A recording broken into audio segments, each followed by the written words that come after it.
بحرین سے کسی نے پوچھا میں سیکیورٹی گارڈ ہوں اور جہاں میں ڈیوٹی کرتا ہوں وہ بہت بڑی جگہ ہے، تقریباً آدھے کلومیٹر لمبائی میں اس ایریا میں ہم تقریباً 13 سیکیورٹی گارڈ ہیں اور کچھ صفائی کا کام کرنے والے کلینرز، اور رات کی ڈیوٹی میں ہمارے ساتھ کوئی نہیں ہوتا۔ ہم میں سے بہت ساروں نے جب ان کی پیٹرولنگ کی ڈیوٹی آتی ہم میں سے بہت ساروں نے جب ان کی پیٹرولنگ کی ڈیوٹی آتی ہے تو عجیب و غریب سی چیزیں دیکھی ہیں جو کہ ایک سیکنڈ کے کچھ حصے میں ان کی آنکھوں کے آگے سے نکل جاتی ہیں۔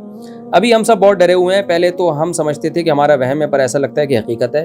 رہنمائی فرمائیں۔ دیکھیں، یا تو حقیقت ہے یا وہم ہے۔ حقیقت ہے تو کوئی ہو سکتا ہے کوئی چیز گزر رہی ہو آپ کے آگے سے، آپ کو نہ پتہ چل رہی ہو۔ بہت دفعہ آدمی کی جو آگے سے چیزیں گزر رہی ہوتی ہیں اس کو پتہ نہیں ہوتا، تو دن کی روشنی میں گزرتی تو پتہ چل جاتا ہے نا وسیم گزر رہا ہے یا غفار بھائی گزر رہے ہیں۔ لیکن اس میں ڈرنے کی ضرورت نہیں ہے، ڈریں گے تو یہ 4 چیزیں اور گزریں گی، تو گزرنے دیں۔ وہم ہوتا ہے بہت دفعہ، یا کوئی چیز ہوتی ہے لیکن وہ کوئی ایب نارمل چیز نہیں ہوتی، نارمل روٹین کی چیز ہوتی ہے، اندھیرے میں عجیب سی لگ رہی ہوتی ہے۔ ایسے تو میں نے اپنے بیانات میں کئی واقعات بتائے ہیں کہ ایک آدمی نے اندھیرے میں دیکھا کہ جن کھڑا ہوا ہے، یہ سچا واقعہ ہے۔ دیکھا ٹانگیں اوپر تک جا رہی، اس سے چاقو نکال کے مارا تو کسی کی شلوار لٹکی ہوئی تھی، گھس گئی شلوار میں ہی چاقو گھس گیا۔ ایسے اندھیرے میں نا، خاص طور پہ جب آپ کو ایک وہم ہو گیا تو اب تو پتہ نہیں کیا کیا نظر آئے گا، تو ڈرے نہیں۔ پھر بھی کوئی چیز سامنے آگے کھڑی ہو جائے تو رکھ کے چماٹ لگا دیں، آئندہ کبھی بھی نہیں آئے گی۔ لیکن اگر ڈر گئے یا کسی عامل کے پاس چلے گئے، او ہو بس سمجھو زندگی برباد۔ ساری زندگی اپنے بھی بنیان سنگھاتے رہو گے، عاملوں کو اپنی بیوی بچوں کے بھی بنیان سنگھاتے رہو گے، پھر تمہارا مقدر یہ ہوگا۔ تو اس لیے ڈرنا نہیں ہے اور کسی عامل کے پاس نہیں جانا، کوئی کسی سے اس کا منتر وظیفہ نہیں مانگنا۔ ایک صاحب کو ایسے ہی جن آ کے ڈراتا تھا نا، میرے پاس آئے، کہنے لگے یوں آتا ہے، یوں کرتا ہے اور ایسی شکل آتی ہے۔ میں نے کہا رکھ کے چماٹ لگا دے، تو کہہ رہا ہے میں کانفیڈنس تھا کہ آج آئے گا تو رکھ کے لگا دوں گا، کہہ رہا ہے اس کے بعد سے آیا ہی نہیں ہے۔ تو یہ بھی ہوتا ہے، آپ کے کانفیڈنس ہو جاتا ہے تو سامنے چیزیں مارکیٹ سے شارٹ ہو جاتی ہیں۔ لیکن اگر آپ ڈر گئے نا تو آپ کے چماٹ سے پہلے وہ چماٹ لگا دے گا، آپ کو یہ بھی ذہن میں رکھنا۔ یعنی رکھ کے چماٹ وہ لگائے جو کانفیڈنٹلی چماٹ لگانے کا ارادہ کرے۔ اگر آپ کا ارادہ ہے نا کہ اگر آیا تو میں غور کروں گا کہ چماٹ لگانا ہے کہ نہیں لگانا، تو سمجھ لو وہ پہلے چماٹ لگا دے۔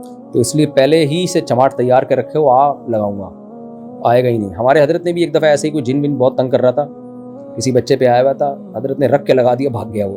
پھر اس کے ایسے واقعات تھے، کسی پہ بھی جن جاتا تھا نا، حضرت آتے تھے تو وہ کہتا تھا مفتی رشید احمد صاحب آ رہے ہیں، ہم جا رہے ہیں۔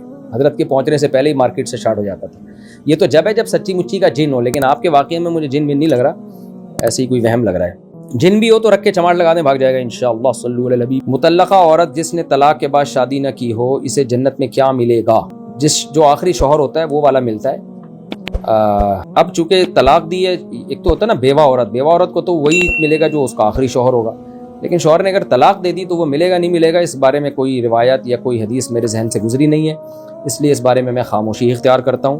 بس اتنی بات ہے کہ عورت جو چاہے گی اس کو وہ ملے۔ اگر وہی طلاق جس نے دی ہے اسی کو چاہتی ہے تو اللہ میاں سے کہہ دینا، اللہ میاں اس کو وہ دلا دیں گے، اور اگر اس کے علاوہ کوئی اور سمجھ میں آ رہا ہے تو وہ مل جائے گا۔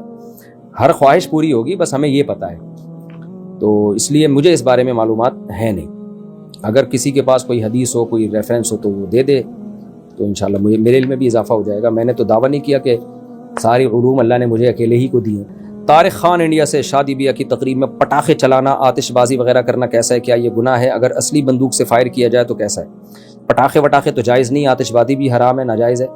البتہ بندوق سے فائرنگ میں اگر کسی کو نقصان کا خطرہ نہ ہو، گورنمنٹ لا بھی اس کے خلاف نہ ہو، یعنی گورنمنٹ کی طرف سے پابندی بھی نہیں ہے اور کہیں بھی دور کسی کو نقصان کا خطرہ نہیں ہے، تو حدیث میں دف بجانے کی اجازت ہے، تو ہوائی فائرنگ بھی ہو سکتی ہے۔